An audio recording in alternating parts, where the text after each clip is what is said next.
Very very good morning friends. मैं हूं engineer Dinesh. दोस्तों, हमारे समाज में, देश में कुछ लोगों ने ठान लिया है कि वो नेगेटिविटी फैला के ही रखे रहेंगे। जैसे कुछ लोगों ने, मैं उनका नाम नहीं लेना चाह रहा हूं, सुबह सुबह ये प्रचार कर रहे हैं कि आईआईटी के जो पास आउट्स हैं उनको पैकेज नहीं मिल रहा, उनको नौकरी नहीं मिल रही है। दोस्तों, मैं एक छोटा सा उदाहरण देता हूँ।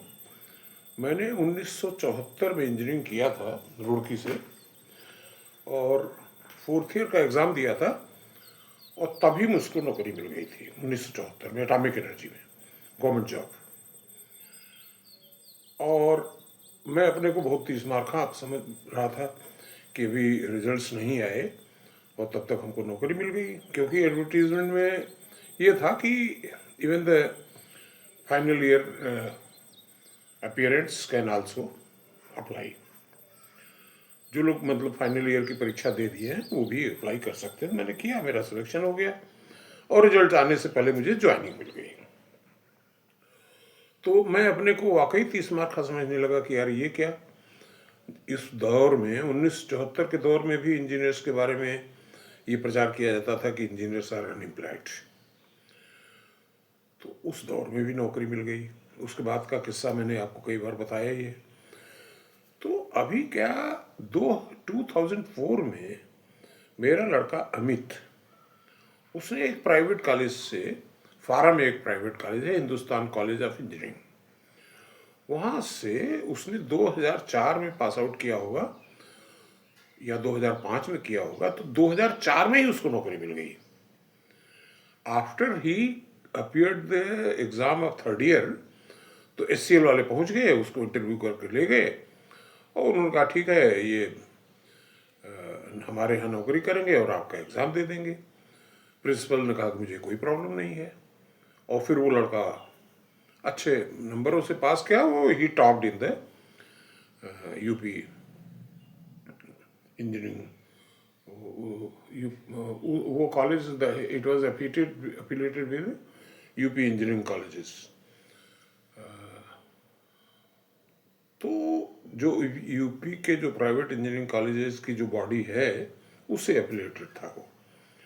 तो बहरहाल यूपी टेक्निकल एजुकेशन से एफिलिएट था, तो उसमें उसने टॉप किया और फिर आगे बढ़ता गया। आजकल तो अमेज़ॉन में है, मैनेजरियल पोजीशन में। तो इतनी सी भी बात नहीं है। उसके बाद अभी जनवरी 2025 में मेरी बेटी का बेटा, वो थर्ड ईयर का एग्ज़ाम दिया था, तभी उसको जो है अपॉइंटमेंट लेटर मिल गया। एक साउथ की कंपनी है जो स्टॉक ट्रेडिंग में how to digitise the stock trading, इस पे काम करती है।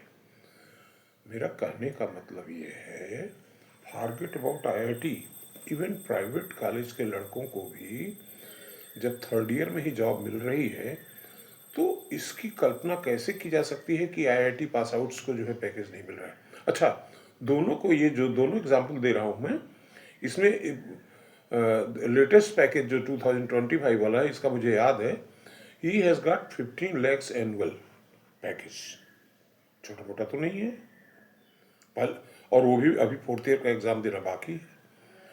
तो इसलिए देखिए, आई डू क्रिटिसाइज जो ये कम्पिटिटिव एग्ज़ाम्स की कोचिंग होती है, इसको मैं क्रिटिसाइज इसलिए करता हूँ कि कई सारे अटेम्प्ट्स करने के बाद वो बंदे जो है वो घोंचू हो जाते हैं।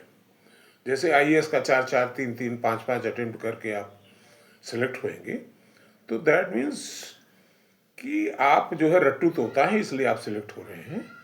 अगर आपके अंदर टैलेंट होता तो पहले दूसरे में सेलेक्ट हो जाते हैं। तो इतने हाई लेवल की सर्विसेज में पहली चीज़ तो गवर्नमेंट को ये विचार करने की ज़रूरत है कि 2 अटेम्प्ट के, अच्छा एक तो चीज़ ये है कि ये जो एस्पिरेंट्स हैं आईएएस और सेंट्रल सर्विसेज और सरकारी सेवाओं के, ये बेरोजगारी की संख्या बढ़ा रहे हैं। बेरोजगारी है नहीं। जैसे मैंने एग्जांपल दिया कि मेरे ख़ानदान में जितने लड़के इंजीनियरिंग करके निकले, एक मेरे भाई का लड़का है, उसने इंजीनियरिंग किया अभी गोरखपुर से, वो सरकारी सेवा में आ गया, इंडियन इंजीनियरिंग सर्विसेज में, CPWD में। तो सरकारी भी है, प्राइवेट भी है। अच्छा, अब मैं ये भी जानना चाहता हूँ कि भाई लोगों से जो कह रहे हैं कि पैकेज नहीं मिल रहा है, क्या IITs की स्थापना सिर्फ पैकेज देने के लिए कराई गई थी, या कि देश में नए स्टार्टअप पैदा होंगे, नई कंपनियां लगेंगी, नए बिजनेसेस पैदा किए जाएंगे, उसके लिए लगाए गए थे? सिर्फ नौकर पैदा करने के लिए नहीं लगाया गया था। I don't think this could be the vision of that time. तो पहली चीज तो आई condemn UPSC coaching, but I promote JEE coaching. JEE coaching में क्या है कि अगर आपको IIT नहीं मिला तो कोई इंजीनियरिंग कॉलेज मिल जाएगा, और इंजीनियरिंग कॉलेज से कोई 50,000 लड़के निकल रहे हैं, सबको काम मिल रहा है, यहाँ नहीं विदेश कहीं ना कहीं जा रहे हैं, because they have got some skill.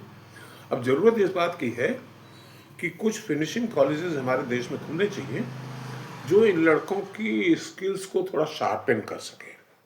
इस पे काम करने की जरूरत है। Thank you.